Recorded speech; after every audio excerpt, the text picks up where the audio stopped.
O level ඉතිහාසය කියලා කියන්නේ ඔයාටත් එපාම කරපු විෂයක්ද? අවුරුදු ගණන් රජවරුන්ගේ නම් සටන් පාඩම් කරලා ඔළුව අවුල් වෙලා දින්නේ. හැබැයි ඉතිහාසය කියලා කියන්නේ කටපාඩම් කරන්න ඕන දෙයක් නෙමෙයි.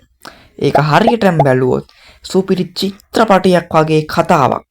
ඉතින් 10 වසරේදී අපි කතා කරන්නේ ලංකාවේ ප්‍රාග්මානවයා, ලංකාවේ සංස්කෘතිය, ඊට පස්සේ අනුරාධපුර පොළොන්නරුවේ ඉඳන් මහනුවර යුග වෙනකන් රජවරුන්ගේ ක්‍රියාකලාපය, ඊට පස්සේ අපේ ලංකා සුද්දුන්ට යටත් වෙච්ච හැටි ඔන්න ඔය වගේ දේවල් තමයි.